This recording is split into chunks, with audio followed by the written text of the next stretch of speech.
Oh, you hear me, people? Yes. Hear you. Yes, I can hear you.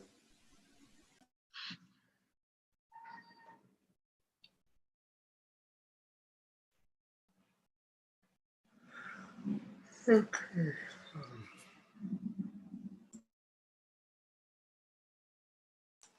Hello. Hi, Wayne. Hello, hello, hello.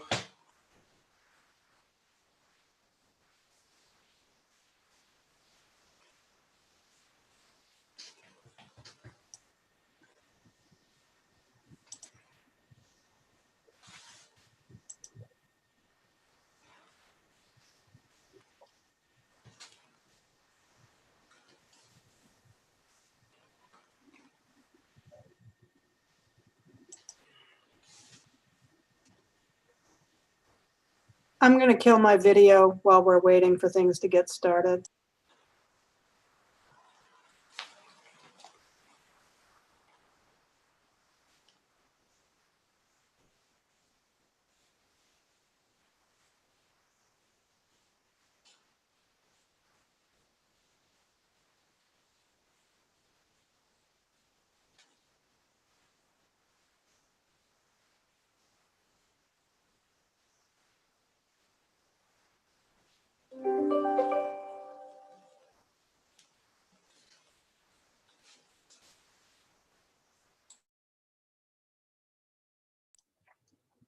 Also, Eleazar, you're muted.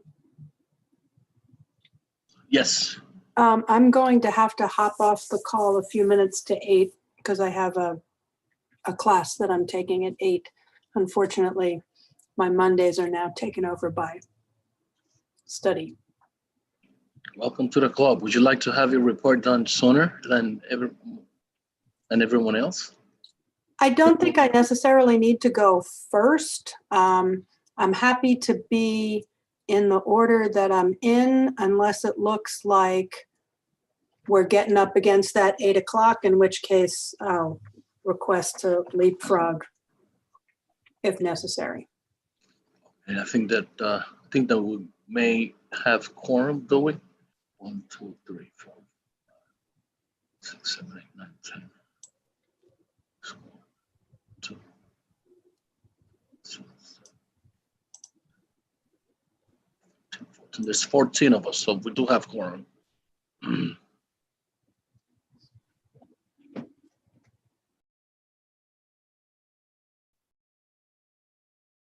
All right, so we're gonna call the meeting to order. It's 6:37, Monday, November 16th at 6:37 p.m. Thank you, each and every one of you, for being here. Considering the times, I'm sure that we all know that we are pretty much coming into a second wave of the COVID virus and the positivity rates and so forth. Sort of, I think, what begs is the message that we all take care of each other, that we all be vigilant of social distancing and all the nice stuff. I think that I saw two testing sites on 181st Street, and they were scary.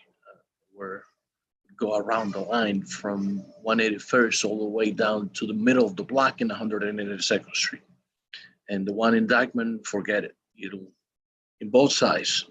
So I think that hopefully the city doesn't get shut down again, but hopefully things aren't quite the way that they used to be. So I'm gonna go step right into my report and talk about a letter that on behalf of all of us was sent out to Mr. Chris Kelly, the assistant vice chair of the Office of Ambulatory Care at NYC Health and Hospital, and Ms. Teresa Dorothy, the Office of the Mayor's Community Affairs, requesting additional testing sites in zip code 10040, since we just happened to just have one, and that was one of the zip codes that I'm sure all of you guys know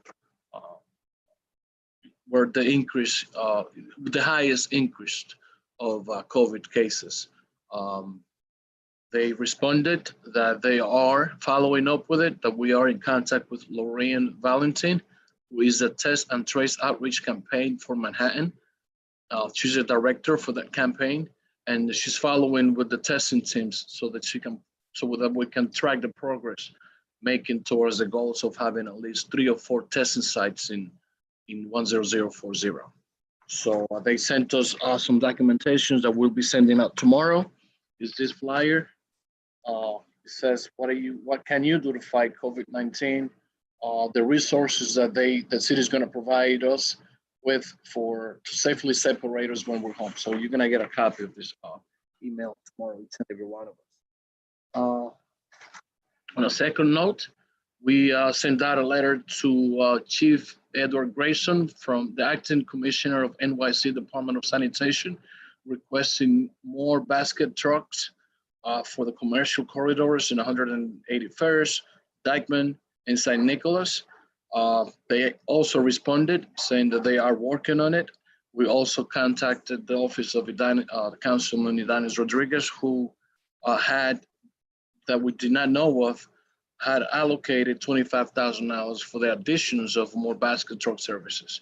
The times, no one really knows the times that they're picking up. They used to do it 3 times a week. Actually, no, daily, twice a day. Daily, twice a day. Now, they don't even know the times. They just come in, whenever. So we've been very vigilant to the services that sanitation is providing us, or the lack thereof.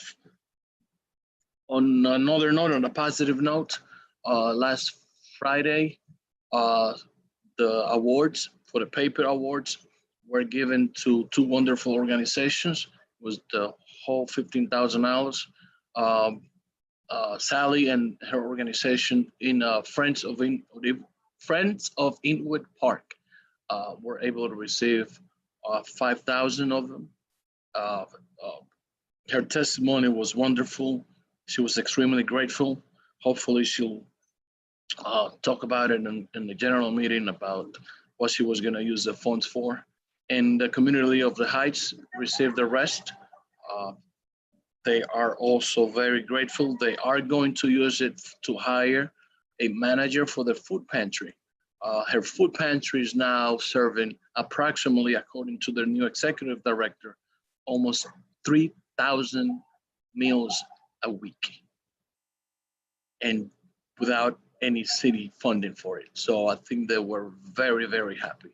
When I spoke to Yvonne Friday, she was very, very happy to hear that at least she has some startup money so that she can continue to serve her food pantry. And I'd like to give personal thanks to Wayne for making the suggestion of using cloth as one of the 2 organizations, and Steve Simon also. So personal thank yous to the both of you. I don't want to take all the credit on something that it was really your commendation.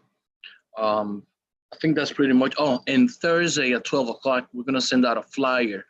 And that's going to be part of Mary Anderson's presentation.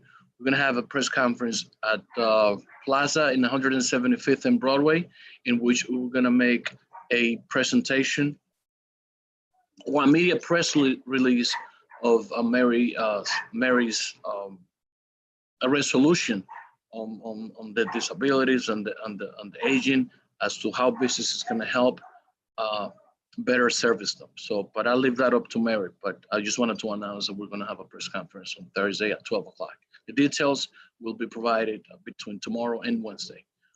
With that, finishes my report.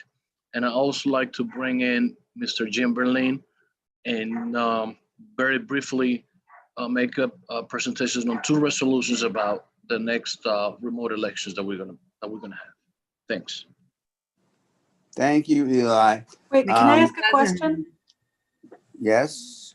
I actually have a question for Eleazar. Yes. That sounds amazing, what you just described from cloth. I'm just curious, since we have Sally here, would it be possible to get like 30 seconds from her to just explain what her organization is doing with those funds? Because I think that would be instructive. Yeah, I wanted to do it in the general meeting, but if she's there now. Yeah, We're more than happy I to think hear. she's on She's as there in an the back? attendee. So if someone right. can unmute her. Sure. She's actually raising her hand. Oh, perfect. Hi, Sally.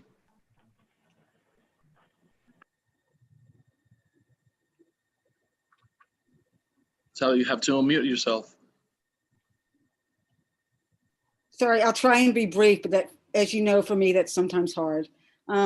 We're kicking it off with a seed giveaway, probably with a drum circle. And I had a question, I had my hand raised because one of my questions for Ellie was, at this seed giveaway, we'd also like to distribute some information and PPE if possible. So I don't know if that's on the list of resources that you spoke about, but this is a perfect opportunity since we'll be interacting with a lot of community members to give out PPE and other materials. So the first thing is just going to be the kickoff, which is going to be a seed giveaway, and that hopefully will be in November to be scheduled, if not early December. Basically, we want to get the seeds in the ground before the first frost, so we have some time. Second, we are establishing a tool chest for the community. What that means is a lending library of tools and other supplies that we've acquired over the years. So if you want to go out and do a cleanup one day, we've got grabbers, we've got gloves, we've got trash bags, we've got that kind of stuff. It'd be good if people supplied their own trash bags because that's the one resource we might run out of. But we have a bunch of tools. We have shovels, we have rakes. If you're trained as a citizen tree pruner, you can also, we have all the equipment that they recommend through that course. And so if you have the certification, you can use those tools. If you want to do a host of, if you want to do tree care, we've got cultivators trowels. It's basically making, right now, when a community group wants to go out and do work, or even like a group that's not a community established community group, what they have to do is find their own tools. And we want to make that easy by locating those tools centrally and being able to access it, like having a library of tools in the neighborhood. And it can grow, as our funding from other sources grows. And then the last thing is we've been doing read alouds in the park. We've been doing poetry walks and that kind of stuff. The idea with the read aloud library is basically offer the same thing, but also be able to film them so they're accessible in a channel on our website whenever someone wants to read a story or have a story read to them. So focusing on all different age groups, inviting bilingual speakers so that people can hear stories in their native languages. And so that's the plan so far. And we are really honored to be able to have this opportunity. Thank you to everyone who recycled, and thank you to the community board for designating us. Thank you, Sally. Thank you. Your story is our story. Thank you. So Jim, if you want to go ahead with the presentation Thank you. of the resolutions. And I too am, like everyone, we're all very proud of Sally and the work she does. You should have gotten 2 resolutions in the mail. One of them, nobody had any comment on, and the other one we'll talk about in a moment. The authorizing resolution, it turns out, as it says, that when we had our election, actually it violated the bylaws. So we had this perfectly fair and wonderful election for assistant secretary, but so what we're doing is just affirming the results. So that's what that resolution is about, this one. And I cannot imagine anyone has any problem with that. Correct? I only Very- received one resolution, so if you could maybe share the screen with that one. No, I can't. I don't know how to do that on my iPad. Can you read Basically, yeah, real quick. Whereas on October 27th, 2020, Community Board Manhattan held an election for the office of Assistant Secretary using remote means, and whereas the election used voting methods that were transparent and fair and its results were uncontested, and whereas the conduct of the election, however, was not consistent with the bylaws of our community board and that they require in-person voting, therefore be it resolved, the Community Board 12 Manhattan hereby affirms the results of the election for Assistant Secretary held in October. Okay. Now the other one, and I'm working off of the copy that Wayne produced, except I would like 2 changes in it. That's the one that changes our bylaws so that we can have remote voting when necessary. And notice that it's 1 sentence or 2, whatever, it just sits in the bylaws. And if God forbid there's another pandemic, then we don't have to change the bylaws. The wording is already there. Now, if you look at I'll read the actual new wording, and then I'll tell you the two changes. One that I would like, or I feel should be there. The original, the beginning, an election by written ballot for board officers shall be held during the executive session of the regular December general meeting of the board by the chairperson of the nominating committee. That's the original sentence. It was there, except it had a typo in it. So that's why it's there again. Additionally, in the event that physical presence at meetings is not, now Wayne used the word allowed, the word that should be there is required. So when voting is not required, then we can vote this other way. Okay, so that's the one change I want in Wayne's, change. And he goes on, for example, during an emergency decreed by the governor of the state of New York, voting shall be permitted by, okay. And then we have any and all. I don't want any and all. I want just the word all. And let me explain what that's all about. Because in 10 years, we won't need it anymore. We actually, in fact, have members of this board that are not totally comfortable with all the electronic stuff. And we have to make every accommodation possible so that we don't disenfranchise these people. So that's why it has to be all. And obviously they can't vote more than once, but they can use all of the methods. And one of them is, of course, using the app or website that we used like last time. The second thing, because nowhere are you allowed to vote directly by email because it's too easy to spoof. Here you're gonna send a copy of something signed that's a picture, and there are other ways of verifying too, but that's what we're gonna look at, the picture. And we have board members who, when they're on Zoom on their computer, might be able to take a picture of a ballot, but to switch to another app on their computer, so, and then the bottom line, the key is that our election of officers is not secret anyway, because it's not allowed to be, according to various regulations, including the open meetings law. We just have this paper voting so that you don't get embarrassed to hear that nobody voted for you that night. You can go, the next day to see who to be mad at when you look at the list. But the point is, since it's not a secret ballot anyway, and if you really can't vote any other way, you can simply say who you're voting for. And yes, people will hear, but that's a perfectly way of voting.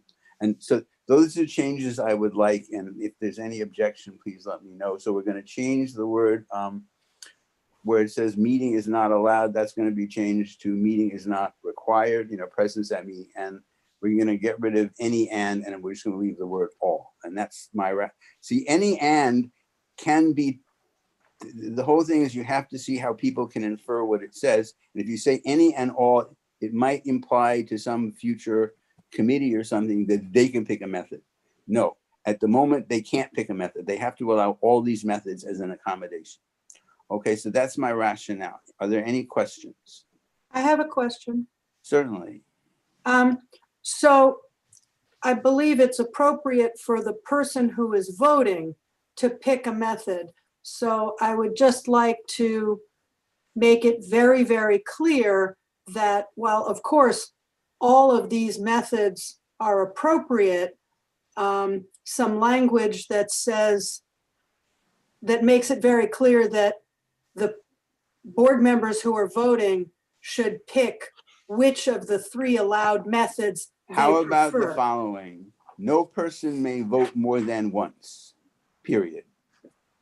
That's fine. I mean, anything that just makes that Okay, very when clear. that's a nice short That's- sentence, we'll just add it, okay? The other thing that I Thank you, would yes. also suggest is for those of us old farts who might be taking pictures of things on our phones, texting permitted can I take a picture, text it to Ebenezer or Paola, who prints it out, as opposed to emailing it? Okay, here's the complication there. It's not clear. Well, what I do when we don't have specifics is I look at other parts of the law, not that I'm a lawyer. And as far as I know, the business law doesn't allow that.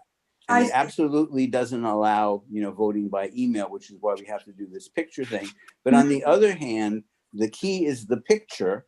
And so it would seem to me, it's the picture which has your signature and such, and it's, the other piece of it is in both cases, this email or, text would come at the right time. If it comes, 3 days from now, it's not valid. So So I then think, can we- I don't have a problem with that. So then can you say, and by submitting a photograph of a properly signed ballot, By fax, email, or immediately text. submitting a No, photograph I of just prop- say by fax, email. by or fax text. or electronic, conveyance or something like that. No, we're going to be specific, email or text. When they have a new one, they can change the Okay. bylaws. Okay. That sounds good. Or, Question. Anyone else have any questions? Curtis? I have a question. Yeah, how does this account for attendance? Because people, only those who are in attendance of the meeting should be voting in the meeting. How does this account for that? Considering that people who are not attending could also send in an email or a text message. And that is a very good point. And that's sort of covered by you can't vote in general if you're not at a meeting, okay? So, but to answer your specific point, what we did, and I don't think we have to put all the words in there because it's semi-obvious, I think. Basically, at the time the vote starts, you take attendance, which is just think back what we did a month ago, because I think we did it very well. You take attendance, only those people, and we know who they are, can vote. And each of them can only vote once. And anyone who wasn't present at that moment cannot vote. yeah, this is not a standalone. It's a modification Mhm. to the bylaws. So it's part of the bylaws, and the other parts of the bylaws will address attendance. Right. But again, there's not even you have to. You have to be there, yes. You have to Except be there's there nothing in our person. bylaws that actually say that you have to be there. The reason No, why- that's actually in the open meetings law, and that's why you don't have to be there in person anymore. Right, but because Right. Sorry, Liz, just to keep order, right? Because I had a question after Curtis and then also. Sorry, my bad.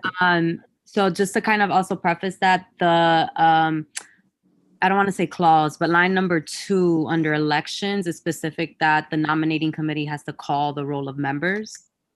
And I think at another moment, and it doesn't have to be now, or it can be, Jim, that we can edit that just to kind of unpack it a little bit in terms of, because it condenses like by calling the roll of members and shall verify that all ballots have been returned for tally. And in the digital world, we first call the roll of members and then we give the ballot. Any point, my question was. Can I just answer your preface for a second? I think we can do that, but we don't have to do it now. The thing we have to do now is precisely this, so we can vote the way we vote. And what you're suggesting, I mean, if I have time to do it or someone wants to do it, that's a nicety, but the wording is there and it's been working all these years. And the only difference is you don't have to be physically present, but you have to be electronically present at the meeting. So, Right. but, sorry about that. No, it's okay. So my question is, on the resolutions, it says by submitting a photograph of a properly signed ballot. And we had discussions about what constitutes a ballot. Okay, let me tell you again why I'm intentionally vague there.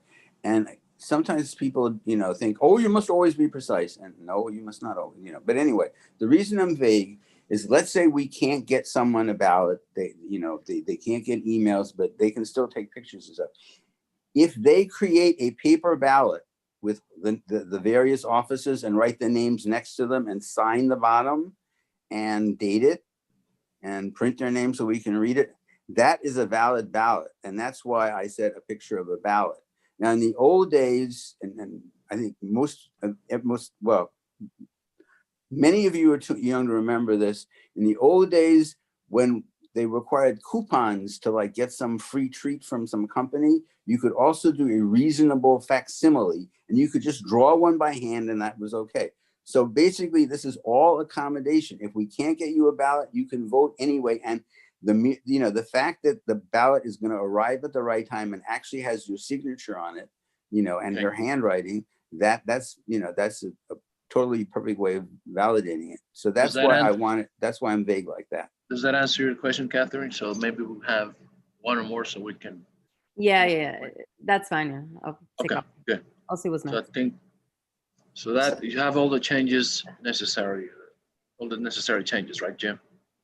Yes, I do. And does anyone else have a question? And Yeah. again, yeah, who? OC, I have a question. Okay. I think that, in my view, I feel that it will be better if we add something. I don't have the what you held in your hand. I don't have the that section in front of me, but to add something about the voting can only take place in the time when the nominating committee is running the meeting.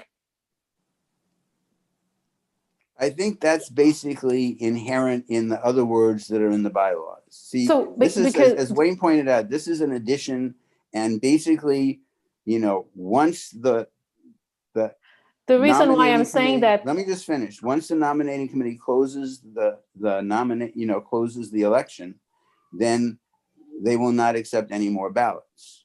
And Right, if it but comes the- in after that, the reason why I'm saying that, because some people will have some issues with, like, the text doesn't come and there's a delay in the texting and so forth. So, but again, the whole reason, that's why you can make a hand ballot if you don't get the text and take a picture of that, and that will be fine. See, so. but you still have to text it, right? Oh, if you can't text it, then you have to use another method. Which is, You can email it, you can fax it, or you can actually tell us what your vote is, or you can vote electronically. All these options are there. okay. Hey. So And we're the good? other thing is, I like keeping, doing stuff with as few words as possible and the simplest words possible, because it makes it easier for more people to understand. So that's why, anyway, All righty. So, and I hope I'm not trying to railroad this. no, Yes, I am. No, I'm not. no, I don't. That's funny. But, okay, I'd like to continue on with our district manager, you. Mr. Smith. Thank you, Jim. Extremely well thought out. And Do we vote on these or? I think we have to present it in the general meeting, don't we? Well, no, we have to vote on them it's that because they're committee. coming from this committee. So we have to do it now? We may as Okay. well. Might as well. So can I have a motion to adopt the bylaws voting amendments? I think Jim's introduction of them is the motion, so I second it. Seconded? Okay. And we could, All those in, it's simpler. If no one has any objection, then we can just approve both of them at once now. And then Right. it's the number of people, with who voted is the people online now. so if you seconded, So you basically, seconded, then does anyone have any other objections? No? so there are All in no favor? objections. All in favor? Aye. Aye. Aye. So basically it's unanimous, both of them. Great. Thank you. Thanks, Jim. Solution Thank adopted. all of you. Thank you. Okay, Ebenezer, your report. Thank you, Mr. Chairman. Always a pleasure to report as the district manager of Community Board 12. Very quickly, I know time is of the essence today. The fiscal year 22 budget request submission was finalized last week on our part. It happens that this year, the Department of City Planning requests from us that we have manually submit each one of the items to their system. We never done that before. Our job finished in the past when we sent the information to them after the final ranking, and they take care of that. But this year they've requested to us and demand from us that we need to submit it. So it was a lengthy process to enter each one of the items into the system and made the following correction. We submitted for the first time on November 6th, Friday, November 6th. And on Monday, I got a phone call that some correction needed. We reviewed it last week, and Friday, November 13th, we had the final submission to the Department of City Planning. Last week, we received as well a notification from the Controller's Office requesting from us to, or notifying us that they want to conduct an audit on the way, how we comply with the open meeting law. It's very easy audit, but very precise, because what they want to find from us is if we comply with all the requirements of giving notification to people, having an agenda, and also having the appropriate recording, et cetera, et cetera. So we have a few meetings last week. We are already working on that. One part of the audit is also the website requirement as well. So we have been busy doing that the last week and this week, because we need to submit it before Friday this week, the document they requested. And also last week we had several meetings regarding COVID-19 return or possible return, or numbers going high, whatever you want to call it, with the mayor's office and local elected officials. The mayor's office is asking our help and also is telling us the plans to do, what's going to happen, what may happen, et cetera, et cetera. And they sent last Friday, very late at night, a language that they asked us to send it out to the community to inform how to avoid or prevent COVID-19 to go up. Saturday morning, we sent that email out, and we sent it through the weekend with the title, How to Prevent or How to Stop COVID-19 in New York City. Please review that and forward to your list, because this is the official wording or protocol that the city wants us to follow in order to prevent the COVID-19 spike. In our district, the zip code 32, 33, and 40, I have the numbers a little high. This is the end of my report. Is there any question? Wayne has a question. Yeah, Ebenezer, there is a matter that I know Eleazar is familiar with, and probably Natalie as well. You may have been looped in. DOT is undertaking road work on Riverside Drive from 155th to 158th, and they are proceeding somewhat, mindlessly to narrow the width, particularly in front of my building, 800 Riverside, so that if you have a car parked and a FedEx truck or anything that stops, to do unloading, all of the traffic will be backed up. And I know that Bruce Robinson, who's on the Traffic and Transportation Committee, and Debbie Nabavian have been trying to get them to focus on the fact that what they presented is not what they're building, and that waiting to study the matter down the road doesn't make sense if we're sending them photos now that, based on the width of the median they built, there are going to be traffic backups. So the question is, what can be done to stop DOT from mindlessly proceeding with construction and address the issues that have been raised from the time they started construction? It's not that we said, oops, down the road. From the time they marked the street, we said, it looks like what they're going to build is too wide. And they kept saying, don't worry, it's not going to be as wide as you think. It's exactly as wide as we thought. Mhm. Yeah, what I did was to put in a call to Ms. Saina Inez, the acting commissioner, DOT commissioner, and they are looking into this matter. And I think that there are some things that they're not really communicating clearly and transparently. They're not communicating clearly at all. They're not. So there probably there's something happening between contractors and DOT, and that's where the breakdown of the communication is. So we're trying to pushing the envelope until we'll tell them, look, we're gonna just go in there and just stop it. Just gonna go in there and start some sort of commotion there. So that's where we are with it. We're just waiting for Jean Saina Inez to give us a call back on that issue. Thank you, Eleazar, for answering the question from Wayne. Yes, this situation is happening in several areas in the district. I myself have been discussing this matter, marking and narrowing the street and making, that almost that nobody can drive. And I had that discussion regarding another location last month district service cabinet meeting. I have the district service cabinet meeting this week, and I promise you that I'm going to follow up with them as well. Right, With that request. Yeah, just to be clear, because I'm not on the committee, I did attend one of the presentations.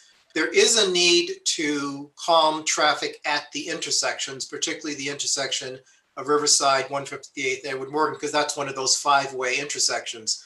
Why they decided to narrow the run of Riverside Drive going between 155th and 158th is the question. And why they're doing it in the way that they proposed is the question, because that is what is causing the backup, not the traffic calming for pedestrians at the intersections. But No, they're doing this. Oh, sorry. You just have the answer. They're doing this because they want to make the street pedestrian, the safety to improve. Yeah, the but safety. what I just said is that is the basic that they're saying. right. But if you look at the design, the way the layout come out, it really is not appropriate because the traffic is backing up all Right. over. They did that around the office, and really is almost impossible to drive around there. right. So if you look at the design, the work done to make the intersections narrower makes sense. Once you get away from the intersections, that's what's questioned. Yeah, they are actually doing the same kind of job at 192nd Street and Broadway. Because there's a big distance between, a long distance between the post office and where you decide where you take the train in the other side of Broadway. So what they did do was to almost halt the traffic for hours and hours while they'll do the construction, and just like in RSD, the trucks don't fit. So they have to come around Broadway almost, and then Virgin to Nagle. At least you guys are protesting and making complaints about it, but Yeah, I don't know what they're doing. yeah, it's more than even just trucks. I mean, one of our residents who's actually been in the building since the early 60s, if not the late 50s, is in a wheelchair now. He's not the only one. And so he said, if an ambulette or any of the, if they stop, once again, that will block the intersection. He points out that years ago, we tried to have a loading zone established, and we're told by DOT that was illegal.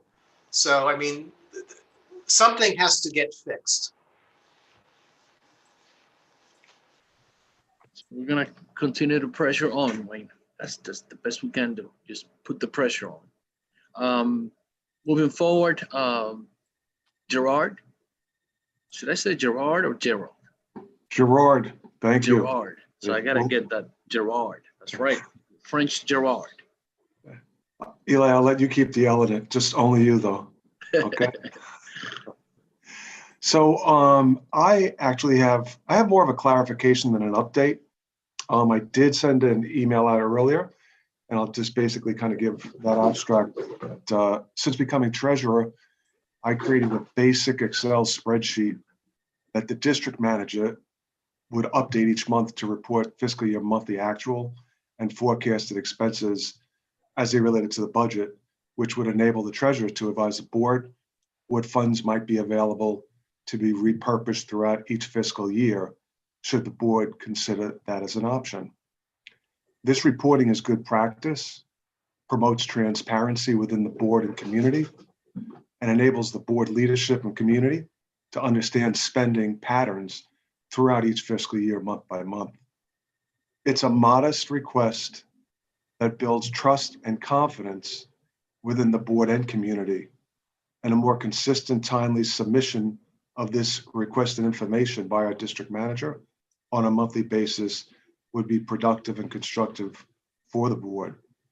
I sent this request out November 2nd, which has basically been the request since I became treasurer every month. A week before, I'd like the information so I could review it with the district manager. That's pretty consistently has not really happened. So, and I got a response Friday, November 15th at 5:09. So I don't really have an update, but I wanted to make that clarification just to kind of, memorialize that this is something that I've been requesting since I started. And the committee and the community have asked for it, and you well deserve to get that. So that's my clarification / update. Thank you.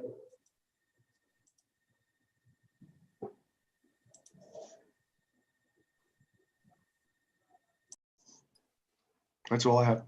Thanks. Thank you. Would like to move along with Ozzy's report. Okay, I thought we didn't have an answer, but okay. So same for me, although I requested and probably more than once for sure, the attendance sheet. I never received that from the office. All I have here is what I looked at from the September and October general meeting, and also last month when Wayne advised at the executive committee meeting of one member that didn't show up. I'm not sure if he did not show up more than once or he did not show up just in October. So there is one member that did not show up for 3 meetings, 2 general meeting and at least 1 committee meeting. I don't know that I can name names right now because we are not in executive session, but Jim. So my request again. But I had to unmute myself. Okay. I don't know that my question was, I don't know that I can name names right Well, now. Because I'm answering your question. It turns out members' attendance is public information and you can name the names. Okay. So Juan Guzman did not show up at the last 2 general meeting and at least 1 land use committee meeting per Wayne's information that I received at the last executive meeting. The office does not send me the information about members' attendance. I did request it more than once, and so far I received nothing. I also asked the previous secretary, Liz Reader, for any information she may have, and she informed me that the office does not send out the information that she asked for. So it's a consistent pattern. I would like to get an answer for that.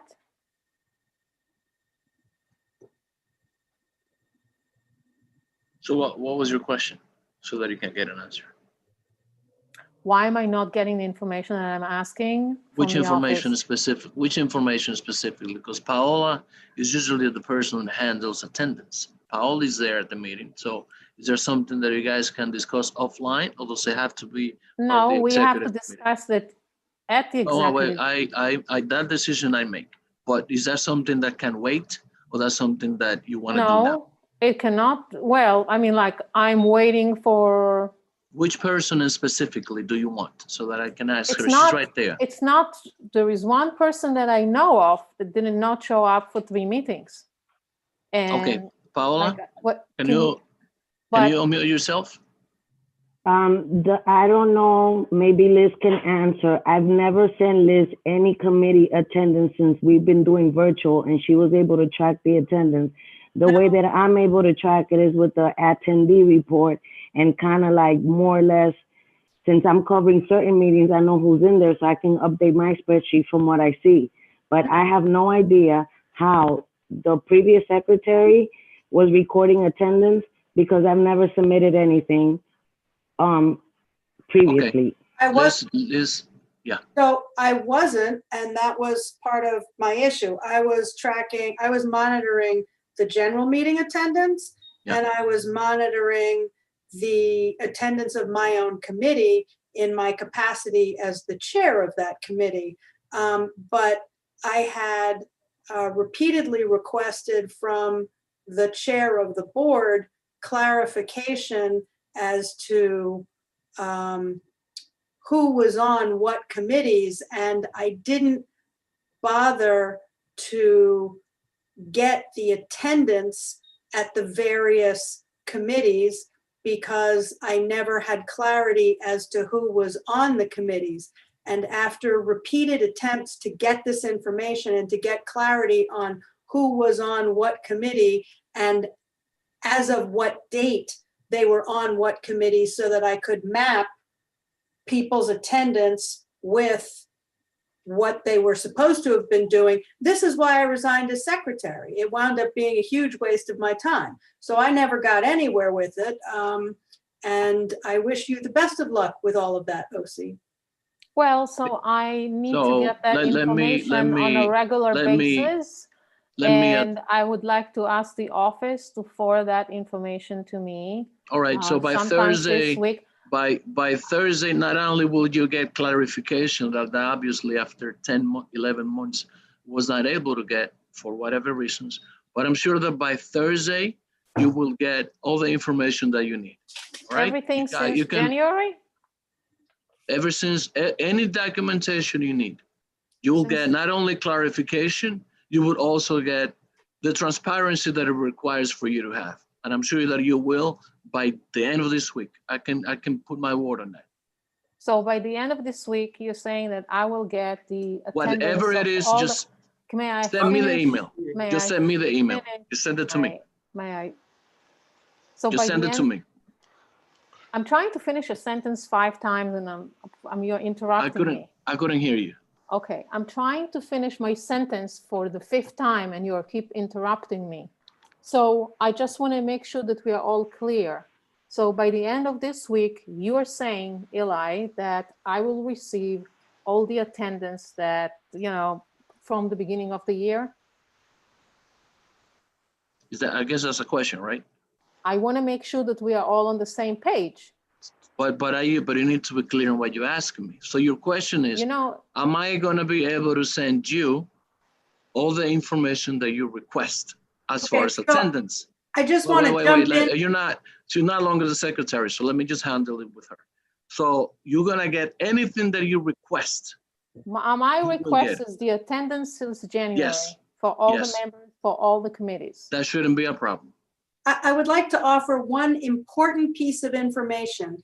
It's great that you are going to send, Eleazar, that you are going to send or are going to make sure that the office sends to OC the attendance for each of the committee meetings. That's crucial. But the other thing that's also important to have, and without which OC is not going to be able to do the job that the bylaws requires her to do, is to know for each month what were the committee assignments. Because if I attend, Isidro's licensing committee on a particular month, that's fine. But since I'm not on his committee, I'm not obligated to attend. So if there's somebody who failed to attend a particular committee meeting, but they weren't assigned to that committee, then there's no negative effect to their attendance record. So OC needs to be able to take not only the attendance of who attended what meetings, but the committee composition month by month, so that she can accurately map out who attended a meeting as compared to who was required to attend. That's what I meant. And that for me was the issue, because I could get the attendance from the chairs, but there were many chairs who didn't know, like, is this guy on my committee or not? Is this person supposed to be showing up or not? And people would say, oh, I didn't attend blah, blah meeting because I'm not on that committee. But then when I would ask you, is this person on that committee? You wouldn't get back to me. So she's going to need to have not only the attendance, but also the committee composition for every month, so she can map that out. Yes, she'll get that. But what should have happened, and that did not happen, and we used to do that when we had physical meetings, is that you had 2 sign sheets. You had the sign sheet for board members, and within the sign sheet, you said if you were a board member. We never really established that as to the difference that you're referring to, as to how a person that is just part of the board is just attending a meeting, whether than being a committee member. That's what we're going to try and separate and give you obviously by the end of the week. Is there anything else that you'd like to present today? If I could just add one tiny little thing. Yeah. What's been done in the past is, because people are on two committees, one of them is considered their primary committee, and that's the one they have to attend properly. The other committee, we're not quite as strict. That's the way we've done it in the past. Now, That's if you want news to me. well, maybe we don't now. And actually, you know, on one hand, don't shake your head, Liz, because that was definitely what's done in the past. And you were not there in the past when it was done, unless you have a time machine. Now, it may well be that now we do it differently, and there's a perfect rationale for that as well. And in fact, it boosts the necessity of attending committees. So I now So understand. according to what you're saying, Jim, then actually a member of a board does not have to, is not required to attend more than one committee meeting. That is No, not. that's not correct. Can I just answer that? That's not what I said. And in fact, based upon what Liz said, based upon how, and she had been the secretary for a very, very long time, and therefore she knows how these calculations are done. Based on what I understand from Liz, you have to attend both of your committee meetings, and if your attendance is deficient at either of the committee meetings at which you should be attending, you will not, you're not eligible to run for office. Is that correct, Liz? That is correct. And I totally understand that rationale. It pushes people to attend committee meetings. And so those are the rules you have to, but Liz's other point was you have to make sure that the person is on the committee. If I'm not on a committee and I'm not, very good. So we're all That on the I same know. wavelength. So, But the we're all on whole same primary wavelength. committee, secondary committee thing, that's tradition. That's not actually in the bylaws. So I And never meanwhile, we abided don't do by it. So that. we're not Okay. doing it. Okay. All right. So is that the end of your report, Ozzy, so that we can move on? Yes, for this month. Okay. I Thank have you, my hand up for Ozzy. Paola, you and I have a meeting tomorrow. Wayne has his Get this hand sorted up. out.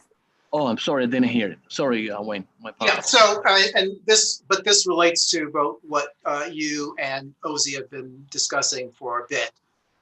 When I reported on attendance for land use, there was one thing that I believe, Eliezer, you said you were going to clarify, although I have not seen an email clarifying it. Domingo pointed out that it was his understanding that when he became chair of business development, business development and the executive committee were his two required committees, and that he was no longer on land use.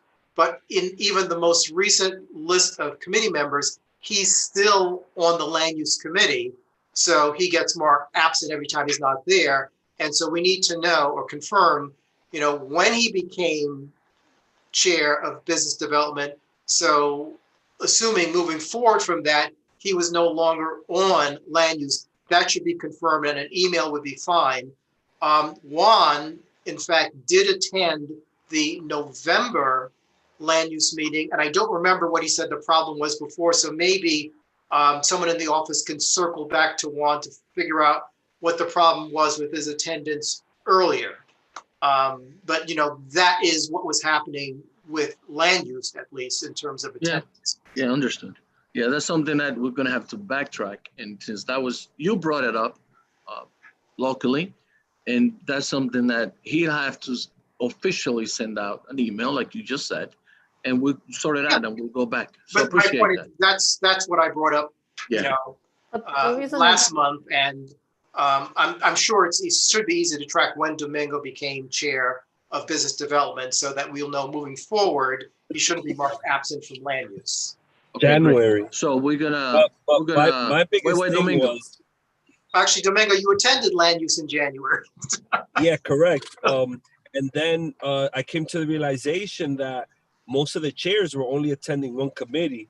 And that's why when I asked, I'm like, okay, so I'm going to 3-4 meetings per month for the community board on top of my job, So that's when I raised the question of, hey, I'm attending 4 meetings a month. I thought I was only supposed to attend 2 and the general meeting.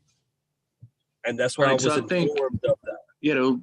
sort of like streamline what we were saying, if at that point, the realization that you only have to attend the one committee, you will have to send an email saying that you would not longer be part of that committee, which is what we did not get.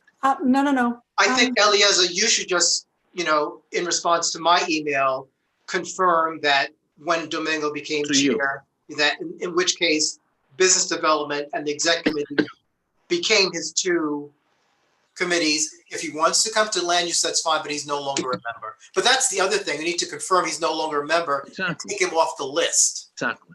Right. That's correct. So I have unless, a question, yes, to be Because what clear. I'm a question to whom? You have a Uh, question it's- too?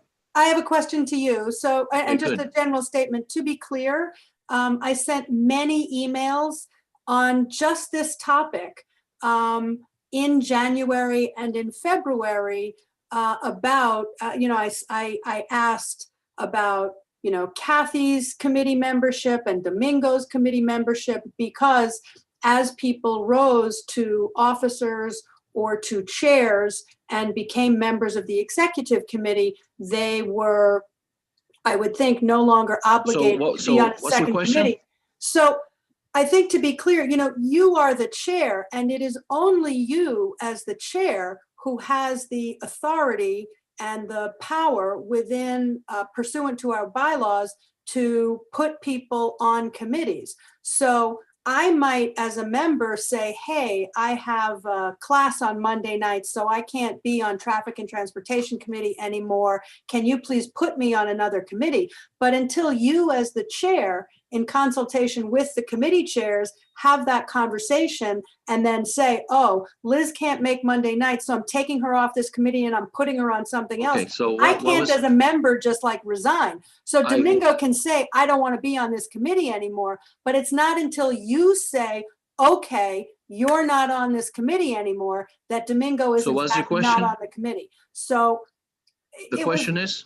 my, I guess it's more of a statement that Oh. this is why it's so important for you to communicate in writing what the committee composition is, and also to let people know that they can't just resign from a committee at their convenience, because that's an authority and a power that's invested only in you as the chair.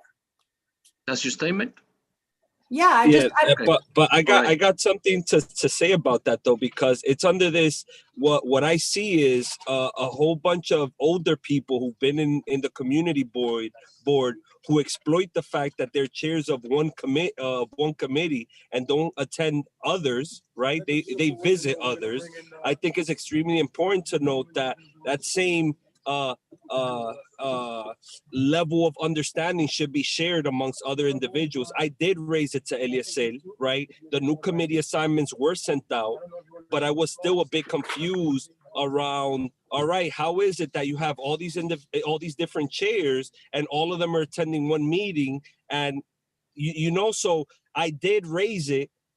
Then Eliezer, 2 weeks later, COVID happened, so then it was juggling to go virtual, this and that. So I don't want people to make the assumption that I chose not to attend land use, right? Because that's the same way I could make the assumption that just because a new chair came in and you've been going to one committee your whole life, right? The whole 50 years you've been on the board, making that I make that assumption, So I just want to be very clear on that. Okay. Again, there's a bunch of misperceptions and misconceptions made by this, but the fact that we'll address it, Paola. We have a lot of work ahead of us, and we'll make sure that OSI gets the information. We've sent many occasions that the rosters and the updated rosters, but some people get it, obviously, and some people have not, and that's okay. I just want to put in a pitch for new member orientation and making sure that we communicate all these things clearly, because the committees that you're required to attend, that's critical information. Precisely. That is and should be shared at new member orientation. But also, I mean, in the past, when we were, assigned to, the board by the borough president, I mean, Scott Stringer made it very clear that you're required to attend, 2 meetings. And, if you didn't do that, it was his expectation that when you came up for renewal, you would not be on the board. Okay. So we're gonna move along to our review of our calendars for December 2020 and January 2021. Does anyone, as I'm sure that all of us got those emails, does anyone missing? Is anyone missing the calendars that were sent out earlier? So let's begin with December 2020. I'm assuming that we all have them. Does anyone have any changes that they'd like to make for the December 2020?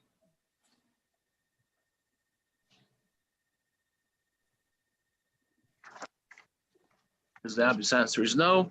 January 2021. Actually, I have a question for Faye, if she's still on. Yes, she's there. Faye, at the last month or whatever, was there a discussion in December of moving youth and education? Because right now in December, youth and education is happening the day before the general meeting. You're muted.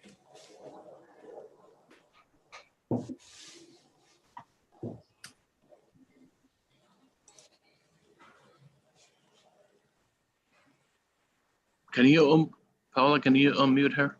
Oh, yes, I'm sorry. Okay.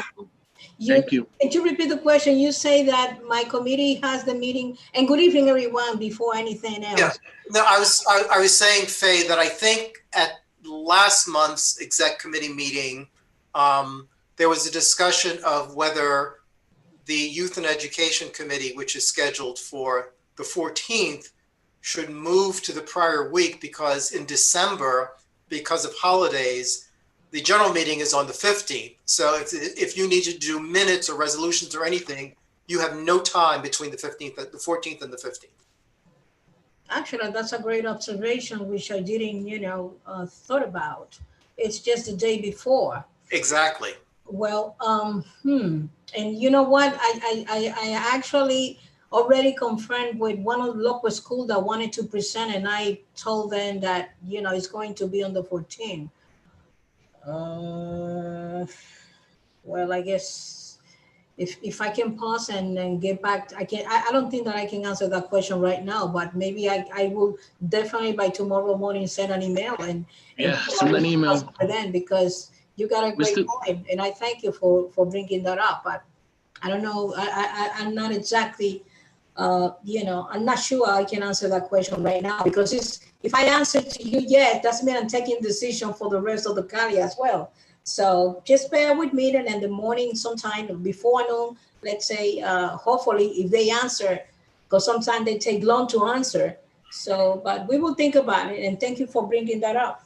So we could have it. Let me ask you, allow me just to ask you this. What would be the case in the last scenario? Because we're not even going to have a minutes, wow. That's the point. You wouldn't have time to do minutes between Monday and Tuesday unless you did it all night long. But hey, you can send it in the way that you've been doing it and copy me. Send out an email to your members, to your colleagues, have them give us a date, and by the general meeting, then we'll have it sorted out. It's not that difficult. It's not that we adopted them today either. All we have to do is just have clear that is your date and you want to change it. Standard procedure. That's nothing out of the ordinary.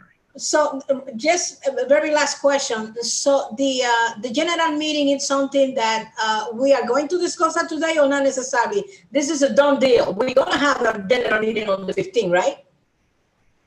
Definitely. It's a set day already. I think we set in other words, the 15th, 2 months ago. Well, I guess I've been somewhere in the cloud, but thank you. All right. Okay, thank you. Thank you, Wayne. All right, thanks. No thanks, problem. Wayne, for the catch. In December 2021. 2021? This is January 2021. Calendar for January 2021. Does anyone have any objections, any changes that they'd like to make? Yeah, can I just make, on the 17th, it should read District Service Cabinet Meeting. The word, we keep leaving out the word cabinet, and it should also be added to, the entry on January the 21st.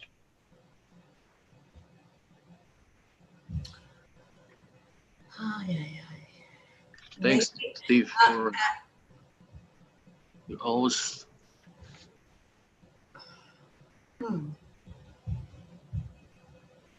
Correction should be in both December and January at District Cabinet Service. Yes, District Service Cabinet.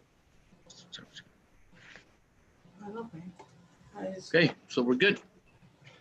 And can I just, I'm listed here as having my committee meeting on January the 14th.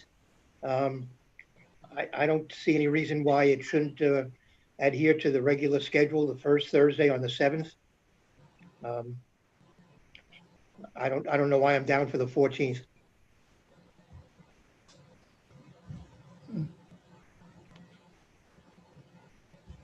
Would you like to have it, keep it on the 7th?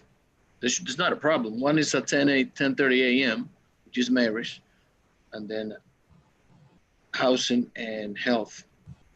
Yeah, I mean, if there's a day. I mean, yeah, I don't, is there a reason I was moved to the second Thursday? Not that I know of, no. All right, well, I think the rule of thumb is that we should keep to the regular schedule unless there's a compelling reason not to.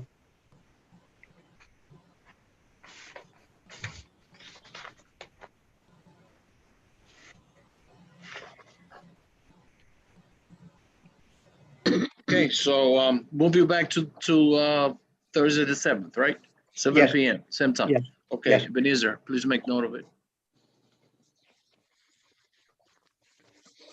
Okay, so we're gonna move along to our committee report.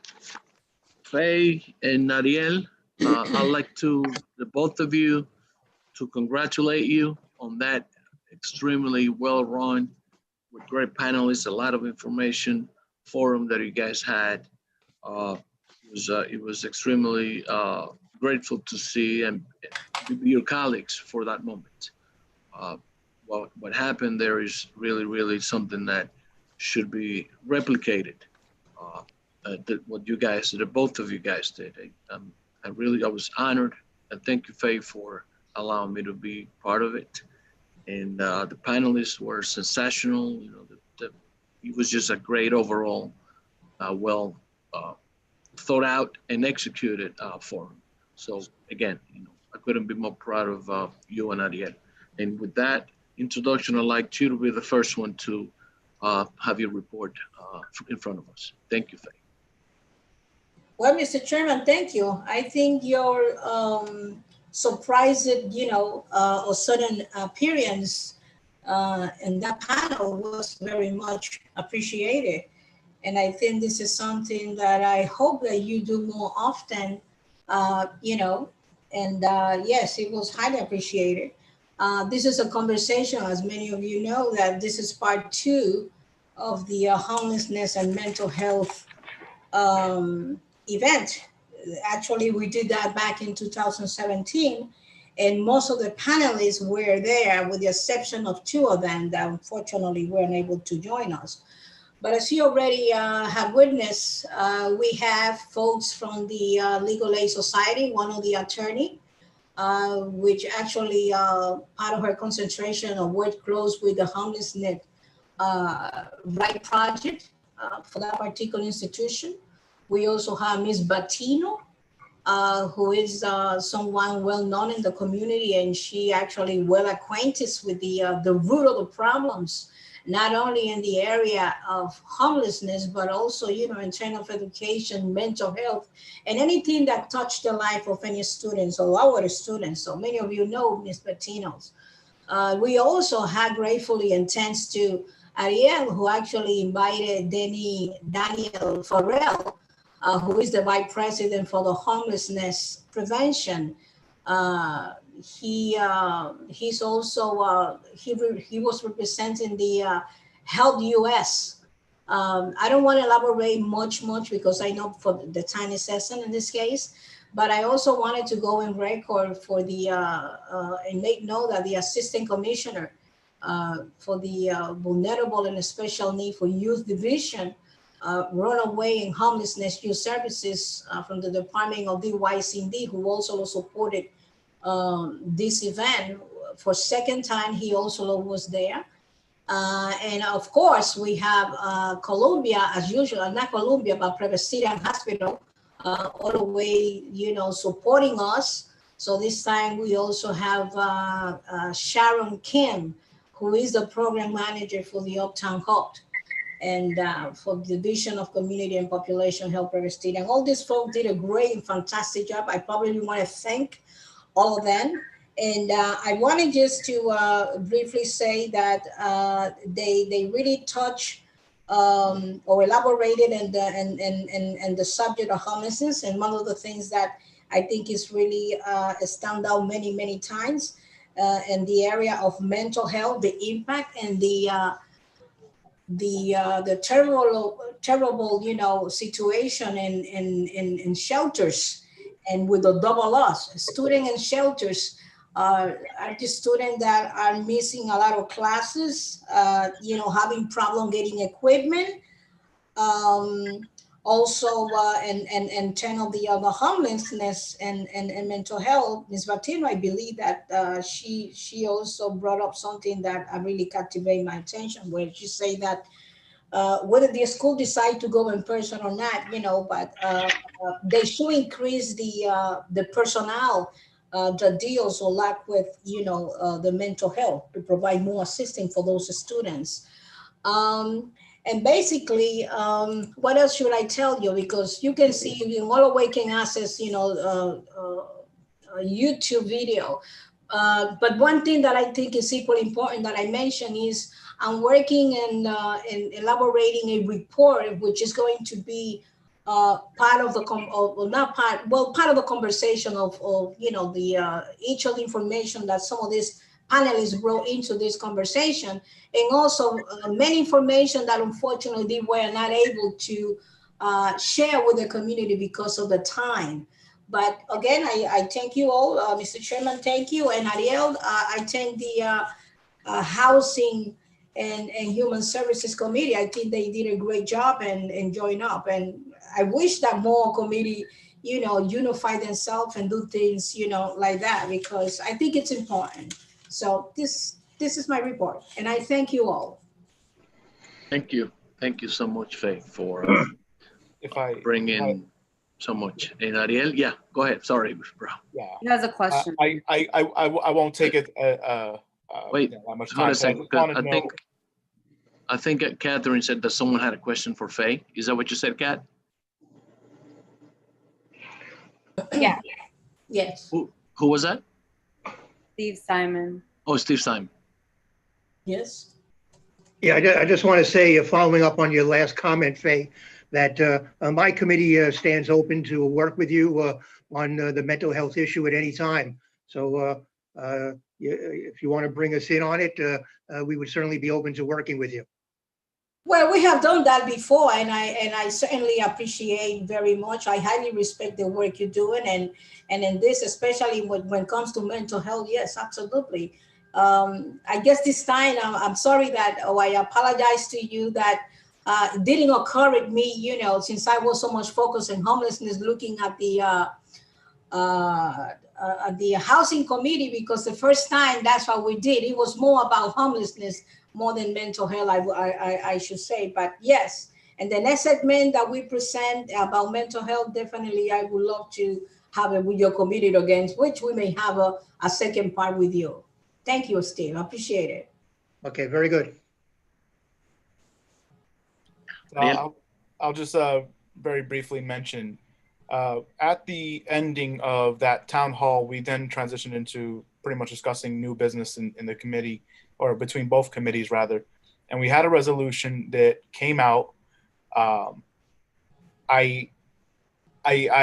can't say this without enough stress on my own part. My laptop literally just, I guess battery just died on me last night. I'm a graduate student, so I'm more stressed than you can imagine right now. Wow. But I wish I could send you all the resolution so that you would have been able to see it. I could have read it. It was, I think it was very well received. It passed unanimously.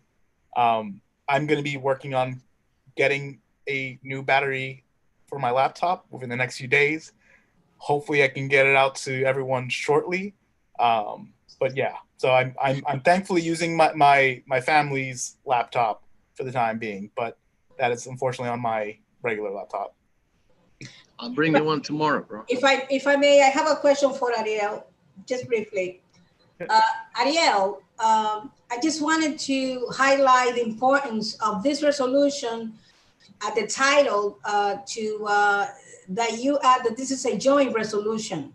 That is important. Mm-hmm.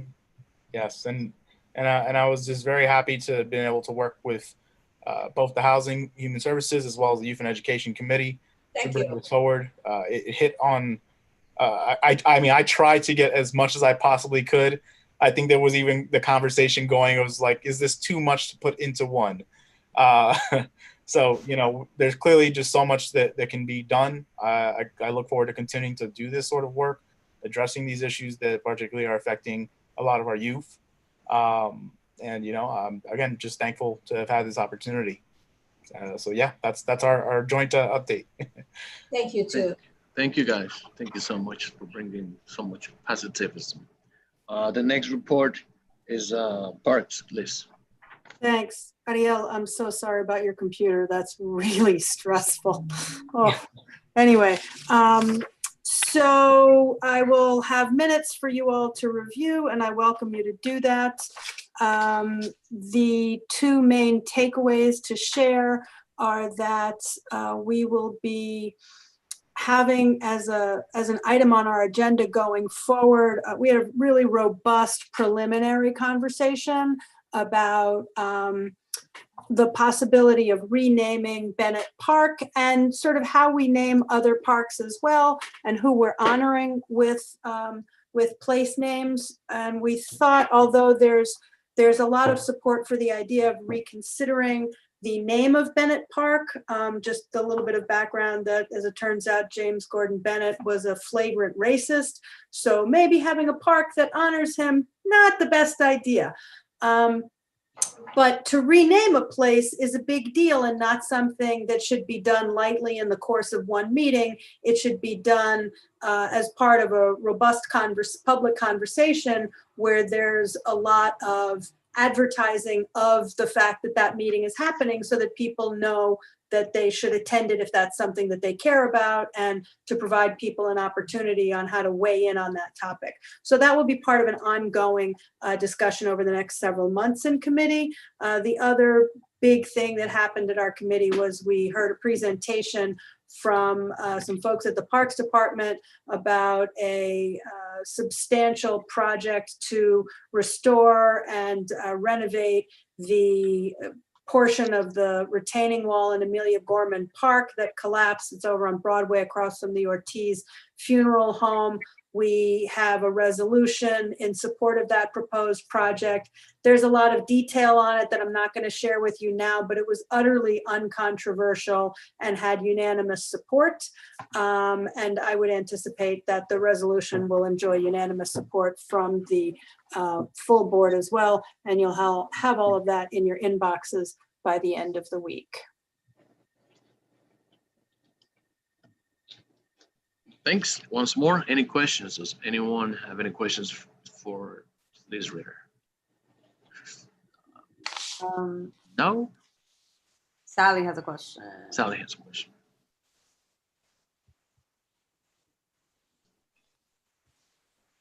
So my question was, I guess, for Faye, because I didn't understand either. I did listen to that call, but I didn't understand why the health committee wasn't part of. I'm just going to hop in since that's not a question for me. I'm going to hop off the call since I have this other obligation at 8 o'clock. Thank you very much. It seemed odd to me, to tell you the truth, that the two committees would organize something that talked about mental health and not include the third committee in it, or any resolution that has to do with mental health care. I mean, that is, you know, housing is healthcare. All of this impacts healthcare, and if it's not considered by the health committee, that seems like an oversight. So I guess it's more a comment than a question, but I hope that in the future that doesn't happen again. Well, Sally, allow me just to, because this is about, you know, my committee and the work that we are doing. This is the second part of an event that we conducted back in 2017, when my committee did the mental, only specifically mental health, that was the first time that we discussed that, which was at we had a panel at Isabella, the Saturday meeting. Steve graciously attended that meeting, and he immediately picked on that subject. So we decided to go to have a second part in mental health, and that mental health second part, our committee did it in conjunction with his committee. So we have done work with him. This is homelessness first. But it's related. But mental health. Well, let me, I think. So I think that I have, allow me please, excuse me, because I don't really like to talk too much, but when I have to, I have to. So I need to clarify this. Yes, we have worked with Steve committee before, and I don't think that necessarily is anything wrong with involving. I just get back to the housing committee this time. And Steve knows that we work with him. But no, I just don't understand. Would it be? I think the back and forth is out of order. Excuse me, this is, Faye, Sally, this is the executive committee, and we were gracious enough to allow Sally to come in and ask a question, but I think to keep order, and I think that you guys have been here longer than I have, understand that as an executive committee, those questions are not, this is not the space. So Faye, you just gave an answer. Sally, you can talk offline. So the next report, Wayne Benjamin, please. Thank you, Eleazar. And I too feel for Ariel and his laptop dying, although I will say when I was in grad school, the use of personal computers was not widespread, but I did have my typewriter ribbon, kind of fade. And so my professor thought that the gray font on the gray paper was terribly elegant, but that was not the intent, is that the ink was running out. Anyway, land use had, we had 4 agenda points. We had a conversation with Ann Friedman from the New York City Landmarks Conservancy, which is not the Landmarks Preservation Commission. The Conservancy is a nonprofit that advocates for preservation. And unlike the LPC, the Conservancy has a low interest loan program. They have a technical assistance program. They have a sacred sites program. They have an emergency loan program. And, they also pointed out that the designation of buildings also make them eligible for, a range of grants. We also discussed that, National Register listing, the work required to do that, will typically, it will cost $5,000 to hire a consultant to do that. But through Columbia University, Andrew Dolkart's preservation course, I think each year they request from, various stakeholders sort of a wish list for projects to work on. And, the students will, in fact, work on a project, and the designation of Holy Rood Church in, our district is in fact one of the projects that got designated through the work of, their students. We then transitioned into an update on the status of the development at 857 Riverside Drive, which we've discussed at the previous executive committee and general meetings. One of the interesting things that we learned is, in addition to the building, being sort of a mid 19th century building, it is the only remaining building of what once was an abolitionist colony in that area. It was built by a hero of the Underground Railroad and subsequently owned by a judge who was also, active, in the anti-slavery movement. And based upon further research, the neighborhood residents who've been doing the research put in a request for evaluation to Landmarks to designate the building, not based upon the architecture, because the street facade has unfortunately been unsympathetically changed, but based upon the history and culture. And New York City's preservation law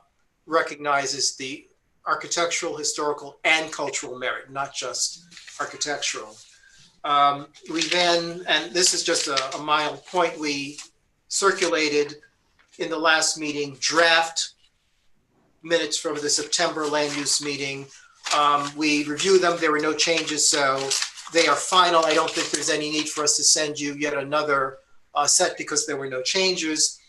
We then had a presentation by Sean Rickenbacker of the Bond Center, and it was to give us some insights on how we might proceed with updating the neighborhood planning and land use study that we completed in 2007. And one of the things that Sean pointed out that I think was really important, he's familiar with the study, but what they did for CB9 more recently was to create a live platform that pulls together a lot of data and allows you to model potential projects on that platform. So instead of having an updated static planning model, they now have a CB9 specific platform, digital platform that allowed them to look at, land use and planning and zoning issues, sort of in real time. And I think that is something we absolutely positively, want to have for CB12 as well. I think it is, in the 21st century, having, a paper document as our planning, tool and planning model is not the way to go. I think the idea of having a CB12 tailored platform that allows us to, pull in data that is readily available, but it's in multiple sources, bring it into our platform and allow us to look at what does it mean if we do zoning of X, Y, or Z, or what does it mean if this project gets built, is something that is, would be an invaluable tool. And Sean had to leave the meeting, but we are going to schedule time for him to give us a more detailed presentation of the capability of the platform they created for CB9 to discuss how, in fact, they can, do it for CB12. And the point is, once they develop it, they hand it off to us. It is ours to use as we see fit. And, that's my report. Thank you. Thank you, Wayne. Are there any questions? Questions, anybody? Yeah, real Catherine? quick, sorry, I missed it. Can you repeat who the team that built the platform is with? Sean Rickenbacker, he is the director of City College's Bond Center for Just Urban Futures, I believe it's called. Okay, thank you.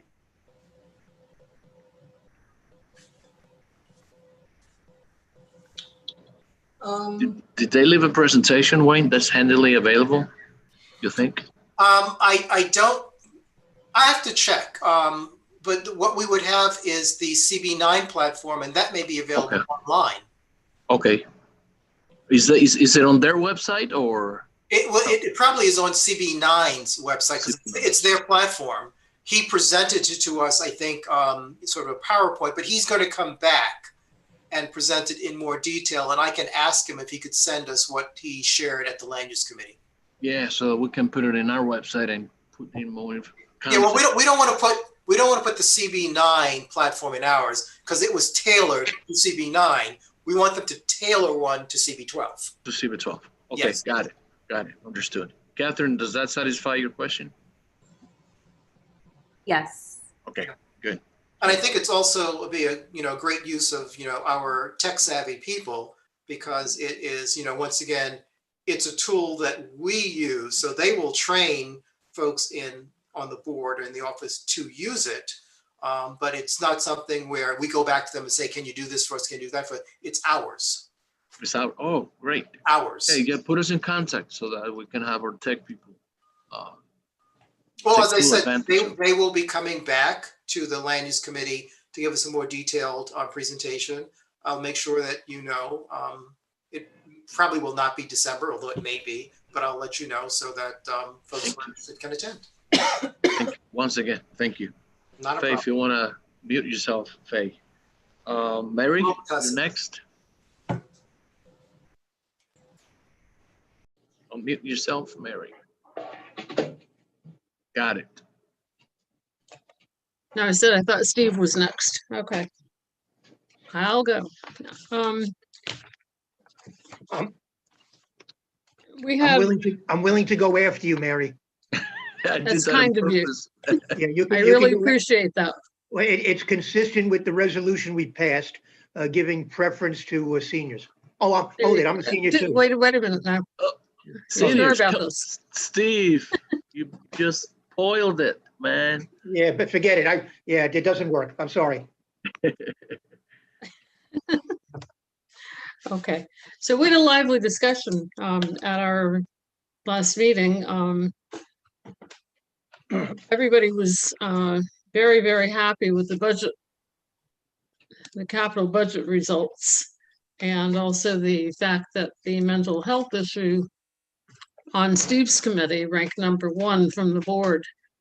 And that, of course, was due to our input into that item. See what we can do together? Yeah. So, you know, that was a good thing. We've had a lot of discussions about how we can begin to involve seniors in the community in tuning into the aging committee meetings. We're working, at least I'm trying to work alongside the senior centers who are not having programs. They're not open, but they're having virtual programs for their constituents, you know, for their members. And there are a few seniors that are able to, you know, get and tune into those programs. So we're hoping to work with them to get their seniors to, you know, join with the aging committee as well. We talked a lot about issues that we want to discuss at upcoming meetings. And in December, we're going to have Carmen De La Rosa be presenting 2 bills that she's involved with sponsoring that have to do our issues with seniors. One is a bill that relates to parole eligibility for certain inmates age 55 and older. And the second one relates to increasing penalties for offenses committed against elderly persons. So she will be presenting at the December meeting. And since that meeting, Eleazar has been instrumental in helping to set up on this Thursday, a press conference, which will be in the plaza on 175th Street, which also happens to be the last day of the farmers market with Grow NYC. And the reason that we decided to want to have there is because Grow NYC has been the one consistent organization in this community where there's one farmer that takes up about half of the plaza. And that farmer has always long lines going to their tables. And they have one of the Grow NYC people staff that particular farmer's tables, allowing seniors and disabled to come to the head of the line. So want to give a shout out to this particular lady while we're there as well. So Idanis Rodriguez will be there. And I understand from Eleazar that he's really gung-ho about this resolution. We also have some media coming in, Channel 1, Univision. I'm trying to get a hold of somebody from Patch. I got information about who to contact on and then also. And I'm hoping, guys, that some of you will be able to come to that presentation on Thursday. It'll be at What time is it? 12 noon. Ellie, will you be there? Yeah, of course. You Yeah, I better like be. to be her bodyguard. That's what all I do. I'll sit Better in the be. back and protect you because you're gonna get all the media attention that day, Mary. Right. And Well, And does the Green Market know that you're coming? Not yet, because we didn't make these decisions until after Thursday, and I didn't want to,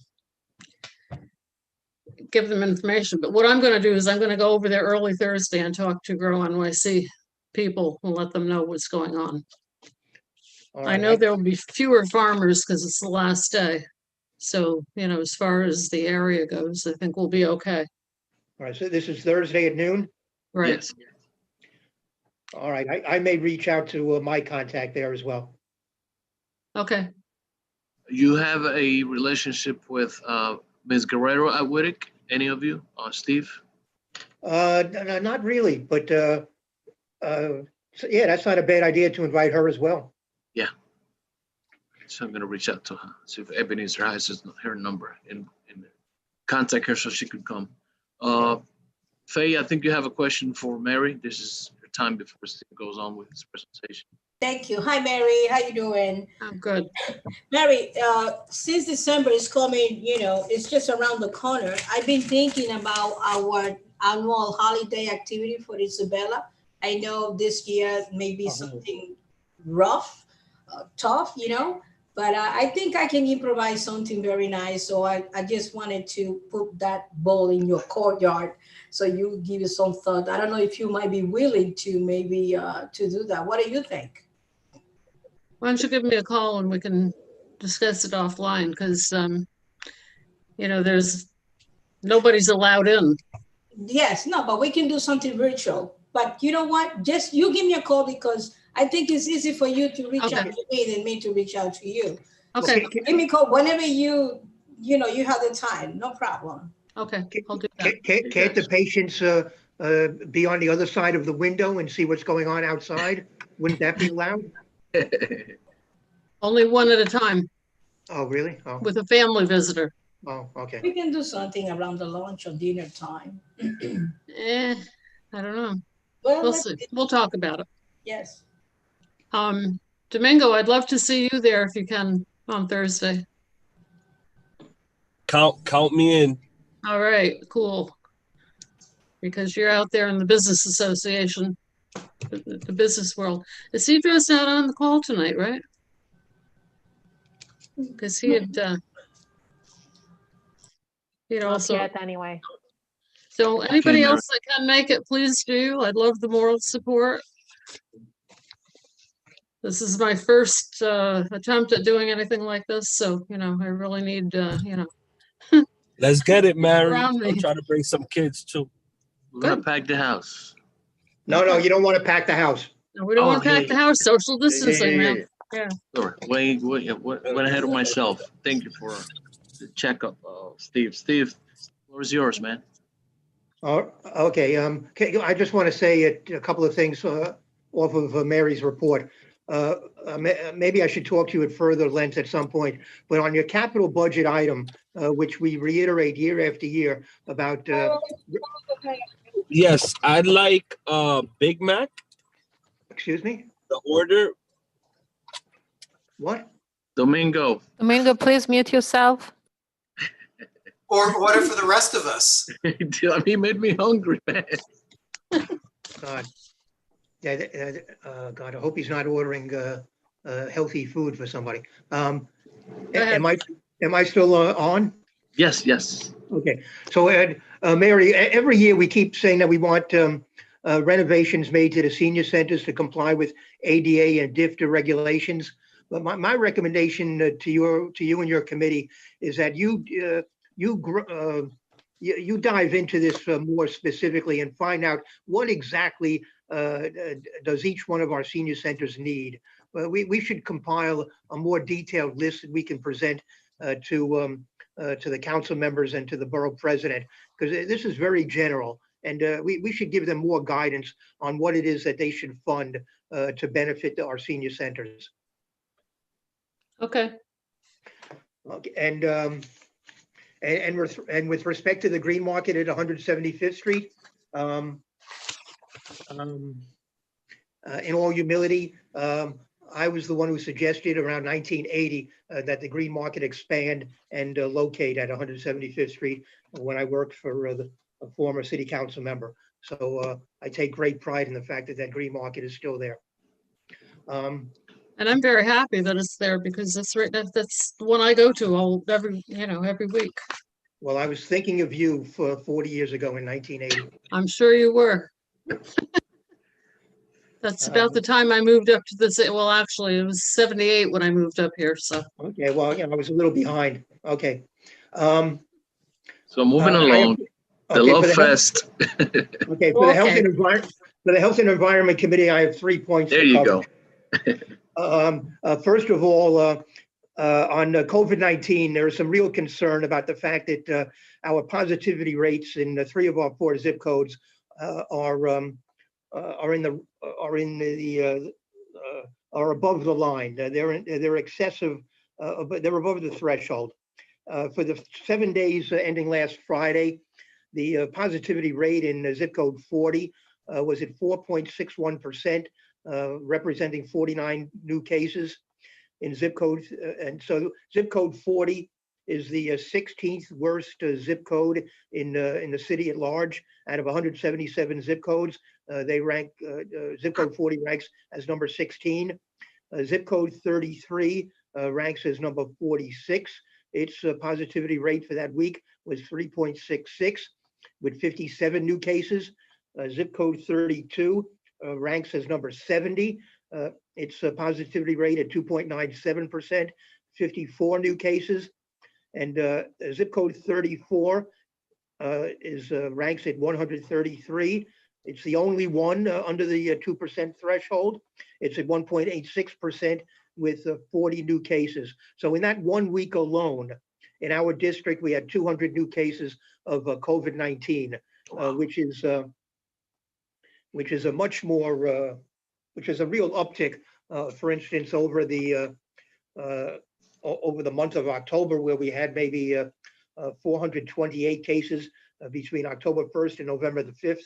And now so that was just a little more than a month, we had 428 cases. And now in just 1 week, we had 200. And 3 of our 4 zip codes, as I mentioned, are well above the 2% threshold. And 2 of them are well above the 3% threshold, which, as you know, is being used as the guide to figure out whether or not the schools should be closed down. So at the moment, this is not looking good. My second point is that my committee passed a resolution on calling upon the city to increase its efforts next year to control the proliferation of fireworks. This is a resolution I previously mentioned to Curtis that I would like to have as a joint resolution between our 2 committees. So I'm not forwarding the resolution to the general board meeting, and for November, I will be passing it on to Curtis in the hope that his committee will jointly support that resolution. Finally, my committee was given a presentation by the Corner Project, which, as most of you probably know, has not been able to find a permanent space in our community since it lost its location on 181st Street in St. Nicholas back in 2018. They have since been operating out of a van on Amsterdam Avenue alongside Highbridge Park. And they're still looking for a permanent location, but have not had any success. So they now have a plan to establish what they're calling the Village, which would be comprised of 5 trailers on the east side of Amsterdam Avenue between 177th and 178th Streets. They would occupy 10 parking spaces, and they would be able to then provide a wider range of services, health services. They would be able to reinstate their drop-in center. They would be able to they would be able to have public bathrooms. They would increase their staffing by 100%, their services and programs by 150%, their hours of operation by 60%. And my committee we had a pretty full discussion about this plan, and they would be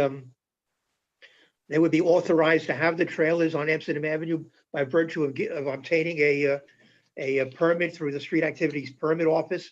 which they have yet to apply for. And they are telling me that SAPO, the Street Activity Permits Office, has asked them to present this proposal before the full board. We had thought that they could present to the executive committee tonight, but as it turns out, they weren't even available for that. But they're telling me that SAPO wants them to come before the full board so that they can, and they want us to sign off on the application. So I don't know what the I'm wondering what the thoughts are of the executive committee members. But Eliezer, do we have a room on the agenda for November to allow them to make a full presentation? You know, they would have to take at least, I would think, about 15 minutes or more to show us their full presentation. They have a PowerPoint, which I can forward to everybody on the executive committee so they can see it ahead of time. We can send it to all the board members at a time. Yeah. I mean, it's a great opportunity for the board, the general public, Rosita Romero on WDC, Dr. Pignarelli, the people in 176th Street, the sport leagues, the basketball leagues, and all the people that belong in that ecosystem to come in and hear the presentation and express their opinion, just like, you know, we do with the liquor licenses. So yeah, I think it's a great chance for people to come in. So you'll put this on the general board agenda for the 24th? More than definitely, yes. Okay, all right, fine. Okay, I'll let them know. But you're going to have to be prepared to, to set aside a fair amount of time for their presentation, and then I'm sure what's going to be a pretty what might be a lengthy discussion afterwards. If it's gonna take that much or that long, yeah, I think that we have to get through it and just again make it wholesome and so people can be part of it. You know, the community has to hear and community has to be part of it, the whole process. All right, very good. I have a question. Yeah, at the end of his presentation. Yeah, I didn't know. That's fine. I can. That's it? Because I have another question too. I was just hoping that maybe Ebenezer could double check with SAPO to find out if SAPO is the status of the application. Yes, and whether SAPO is actually going to be is going to depend upon the what weight SAPO will give to the recommendation of the community board. All right. So Domingo, you want to shoot first because I have a question on Steve's numbers and the COVID numbers. Okay. I actually have a recommendation for a location for their village. Looking at Fort Tryon, before entering the park, there's a huge influx of spaces that could potentially be taken to set up a village. Just a recommendation as to alternate locations of where the village could be placed. Okay, and my question is, Steve, on your numbers, right? Is there a correlation as to why there are less people in the emergency rooms, but yet the numbers are higher? What seems to be the connectivity or relations between those two numbers? Well, I don't know. How do we know that? Are you sure that there are fewer people going to the ER? Last time I checked, yeah, especially what I see on the newspapers and the news, on the cable channel. I mean, I tell you, I don't know because we're not getting those reports from the hospital. So I have no idea what's going on at the hospital. I wish we were getting those reports, but we're not. So these are not necessarily people who are being hospitalized or who are seeking medication at the ERs. These are people who are just being tested. I mean, that's a good question as to how are they being referred once they get their test result. I'll ask DOH what happens at that point. Okay, thank you so much, Steve. Okay, but this is these are some of the worst numbers I've seen. So this is an issue, and I think we also have to figure out a role for the community board to play in helping to spread the word to people that they have to be careful. They have to wear masks. They have to observe social distancing. They have to wash their hands. They have to stay home as much as they can. It can only You know, what they've been saying is that it can only get worse as the weather gets colder Yeah. and as people remain indoors. Yeah, we'll use Thursday's press conference or media release as an opportunity to start voicing that opinion and continue to, those of Well, us I who don't know, can. I don't know, yeah, you could possibly do that, but I think, let's talk some more, because it may require All right. maybe a separate outreach. And, Okay, good. All right, so we'll shoot tomorrow. I'll give you a call tomorrow. So Very you good. can guide me through this. All right, Okay. thanks. Debbie Navabian, is she there? I haven't seen her. I have a question for Steve. I raised my hand like a few minutes ago. Steve? Yes, Ms. Kavanaugh. Okay. Is there an update about Isabella, cases in Isabella? Yeah, Isabella's been doing very well for the last several reporting periods. I didn't check their figures today, but for the last 3 or 4 weeks, they've had, according to the reports that they filed with the state health department, they've had no additional COVID-19 deaths, either presumed or confirmed COVID-19 deaths. And Betty's reported to us that they haven't had any reported illnesses. So somebody had asked me whether or not the increase in zip code 40 could be attributable to the nursing home, but that doesn't appear to be the case. Not anymore. Not anymore. Are you satisfied with his answers, Ozzy, or? Just is, yeah, that's All right. great. So Deb, is she there, or is Omar gonna make a presentation on her behalf? Well, I'll tell you what, I'm going to get off the call for a moment. I'm going to check the state health department figures, and I'll come back to let you know whether Isabella has remained the same for the last week. Thanks. Can you promote Omar? Maybe he's the one who's gonna be making, because I wasn't aware that David wasn't gonna make it today. So anyone? And while we're doing that, I forgot to mention in my report that the committee passed a resolution supporting the request submitted to LPC to designate 857. So that resolution will be presented to the full board. Oh, great. So Curtis, man, do yours. Thank you very much. Is Omar joining us? Yeah, well, while he makes it in, Okay, you can take the floor. I'll be brief. So we had a very fruitful conversation. Some of the same issues that have been happening over the past few months are continuously on the rise, if not more. The GLAs, which is the auto theft, as well as commercial burglaries, have also been up for the last 28-day period. So our officers reported on that information, and also encouraged us to inform people to lock their doors when they're going inside for small purchases. The second thing was our discussion on the Furious Act. Senator Brad Holman presented a legislation that he has in Albany, which is to have more speed cameras in areas where there's a high level of drag racing or other speeding. It's called the Furious Act, so I invited him to speak. Senator Jackson is a co-sponsor of that legislation, as well as Carmen De La Rosa. And they also shared their reasons for supporting this legislation. It is one in which it would allow for speed cameras to be used outside their normal hours of operation.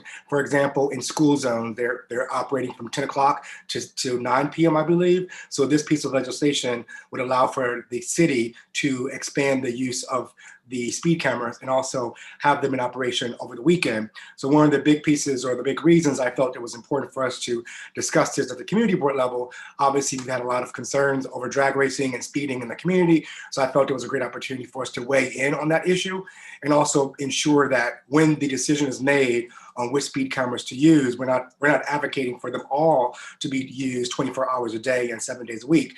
We want to be engaged or actively giving them advice on which speed cameras should be used and in which areas based on the data we receive from whatever sources. We also want to advocate in the resolution that we voted on to include data from the transit divisions as well. So that was the bulk of our conversation, the Furious Act. So we did pass a resolution that we'll be presenting to the general body next week. And for December, we are going to be inviting the fire department in to give us a presentation on their winter safety issues and concerns. That concludes my report. I have a question. Yes, sir. Hey, Curtis. My question is more around the FIERS Act. Is the cameras managed by the NYPD? Because from my understanding, speed cameras is state. It's not necessarily city. Right. They are not managed by the NYPD at all. No. So there's currently no, only thing that I'm trying to include in the resolution is a coordination on like who makes the decision on which cameras to use. And the legislation currently actually mentions community boards, that there needs to be a public hearing on which cameras to use, because we don't want to have every camera that's available now to be used. Yeah. That's excessive. So I included that because I wanted to make sure that they knew that we were advocating not just blankly for the legislation, but particularly for the cameras in certain areas that we know that to be. Yeah. And one thing to be conscious about also is how ICE and a lot of these like federal agencies actually do data grabs that include like a lot of these surveillance cameras, just putting it out there. Yeah, so I believe the city. So you're saying I have to double check on who has authority over the cameras in front of New York over the school, because these are the cameras that are currently in school zones, and they're there for speeding purposes. So I'll have to do some due diligence to find out exactly who has authority and access to them. Obviously, if there is a crime, then the footage could be requested, although it's very grainy footage. But if there isn't a situation where the NYPD would have to request the camera footage for that corner, then I think they would probably have some authority to do so. All right, cool. Now, I was just putting it out there because I was looking into it, and a lot of the speed cameras are under a state, like I wouldn't say like surveillance, you know. Okay. Well, they're authorized by the state, but I'm pretty sure they're operated by the city. Mm-hmm. Yeah, so that the legislation does authorize the city to operate or to. Yeah. So, thank you, Steve. Any other question? I do. Faye. Yes, quick question. Curtis, thank you for your report. I wondered if you heard of or if you have an intention to bring about the face recognition. Now that you're speaking about camera, and this is something that I hear here and now. In different occasions about using that particular that kind of technology, bringing face recognition. Mm. Yeah, we talked in great detail about cameras and the types of cameras. There's also, I believe the city of Paris, they installed cameras that would track your speed and noise. So they would tackle both issues at once. So that issue came up, but nothing in regards to facial recognition. The cameras that they have now, like you can barely see someone's face. So I don't think they're not going to be very helpful with identifying people in the event. The whole purpose is particularly, we want to focus on the speeding issue and not necessarily authorizing them to use anything else. So I want to make sure that the resolution we present to you all is very clear, and it's restricted to that particular issue, because that's what we're trying to solve, not anything else. Curtis, question. Besides the 250 plus cameras that are already installed, especially by the school areas, are there more cameras on top of those 250 some? So that's one of the things that's confusing about the legislation, because people think it's adding more cameras. It's actually not adding more cameras. It is expanding the use of the existing cameras. So we would say if there are 250 cameras in our school districts or school within whatever, it's like a quarter mile radius, we would say this school, we want 10 cameras. We would pass a resolution saying these are the areas we see the high number of complaints on speed racing, and we would give them that information, and they would authorize the use in those areas, but it would come to us first. So the resolution really is to make sure that we have the authority as a community board to make suggestions or recommendations on which areas based on the complaints that we have received. Good. I was so confused. I hope include the schools, because a lot of schools, they still don't have cameras, and I brought up in our budget. So, but anyway, thank you. No problem. Thanks. Anybody else? This is a good subject to comment on, because it affects us all in I paid a whole bunch of tickets. And I did when I spoke with Captain Bello and the precincts, well, excuse me, the precinct representatives who were there, and there is a school of thought that it's not going to help with speed racing. So that's an alternative debate to this thing, right? Because once people figure out, well, this is the area where the speed camera is on 24 hours a day, it kind of makes it like we're just not going to go down that street, but it's worth giving it a try. And I think that it's worth us supporting because it definitely shows that we have been responsive to the complaints we've received about the speeding in the area. And there's not going to be a sign that says this is a speed camera that's working. This is so no one's really going to know unless we tell them. Because you know what my concern is with that, Curtis, it's like one of those quick fixes that what it usually does is it doesn't stop the bleeding. It just like moves it somewhere else. You know what I'm saying? Or overflows in another direction, because unfortunately the whole speed race and drag racing, there's cameras all over the place. It just means, all right, cool. Instead of going to the school area, let me go in front of Isabella, who doesn't have cameras yet, and potentially putting elders in a tough situation as opposed to, you know what I'm saying? Like, there's people that get paid to be able to look for solutions, and I think they just have to be a bit more creative and stop trying to use this notion of surveillance and policing as if it's going to address what it hasn't been able to address yet, No disagreement there. Any other questions? No? Curtis, thank you. We'll be in touch. We'll continue to expand on that thought. Domingo, I think you're next. All right, so I wasn't able to attend my committee meeting. My assistant chair, Tanya Bonner, chaired the meeting. I had already put together a presentation from the Department of Health, which was to talk about just a presentation around COVID and small businesses. So not only the increases, but the areas increased, what type of businesses were around. One thing I would say, and Steve, I'm gonna hit you offline about this, is I think it's important to have also stop like just fragmenting these city agencies, you know what I'm saying, and getting caught up in the bureaucracy, but actually addressing the issue from a much more unified angle, which is involving also the people who enforce the COVID regulations, the COVID guidelines, being able to develop educational campaigns together, as opposed to just having one entity do the research and another one just enforcing. So that's something that came out of it, and just so that it was that, and again, I want to thank my assistant chair Tanya for doing a great job facilitating the meeting and making sure that we educated ourselves on COVID, and not only its impacts, but also like its patterns and how it's impacting small businesses. I have a question. I mean, and it probably is a two-tier question for you and Steve. The numbers that Steve gave earlier related to our businesses. As you know, I'm a business guy or businessman, business owner. Is there the real possibility that the city will be shutting us down again? What's your take? It's a 3% threshold that, and then again you see the dynamic of power, because you have Cuomo saying 3% is not enough.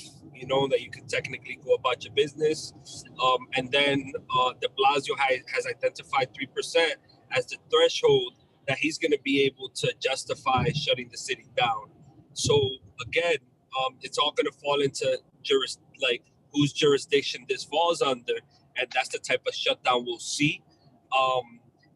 Citywide, I'm not sure. Like I said, it's a toggle of power happening right now, but you can't really predict if the city's going to shut down. Well, you actually can if the numbers keep going up. There's going to be some sort of effect, but I can't honestly say that you could predict based on the numbers now, because there's so many other underlying factors involved. Okay, Steve. anything that you want to chime in? Well, the only thing I've heard is that the 3% threshold applies to whether or not the schools would remain open. And that's the back and forth that I've heard between the mayor and the governor.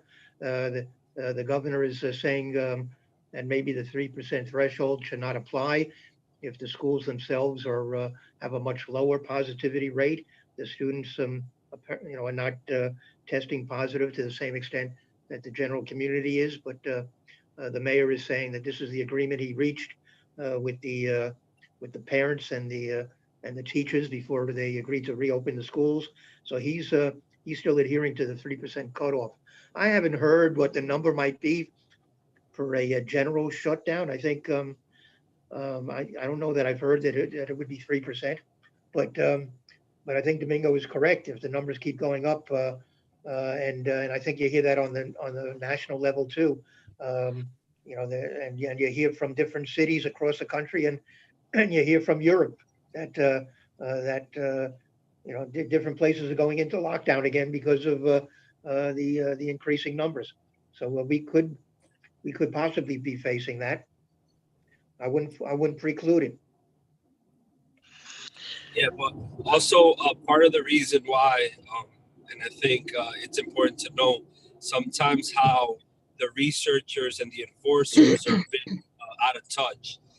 So that's why I think, and Steve, I'll be reaching out to you to see how we could do some sort of joint, call it an info session or something joint where it's like everybody has to be on the same page. That's the only way we could be able to develop effective, not only guidelines, but measures in order to keep people safe. You can't have one aspect of the bureaucracy thinking this way, but yet the people feeding you the information are interpreting it this way, So I think it's pretty important for everybody to be on the same page while being able to effectively go up against the pandemic.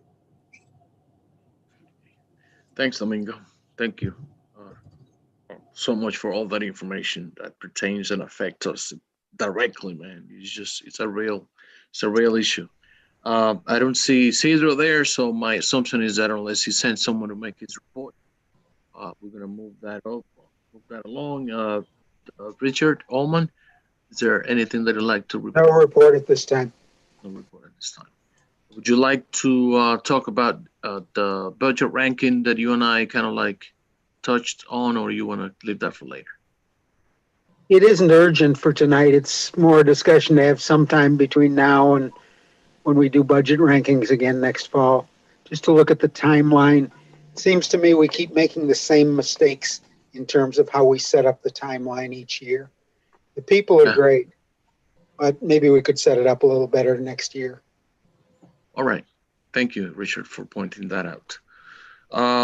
It's been a great meeting. I'd like to get someone to put the motion on the floor to call the meeting. Can I just report back to OC? Yes, please. I was going to ask. Okay, the State Health Department report says that as of yesterday, Sunday the 15th, there have been no additional confirmed or presumed COVID-19 deaths at Isabella. Thank you. And Steve, just a reminder, remember Fort Tryon should also be proposed for the village.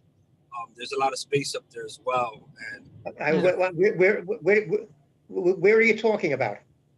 You see by when you enter the park, there's this like open area, a bunch of parking spaces there that nobody could technically stand on. It's like a no standing zone. What? In the park or before you enter? Before you enter the park. Are you talking about the northern end of Fort Washington Avenue? Yeah, by the entrance of Fort Tryon Park. Right, that's where the bus turns around. Oh, please. Yes, but there's still enough space in that circular area to be able to. That's not where they would want to go. That's not where they would be reaching any of their clients. That's ridiculous.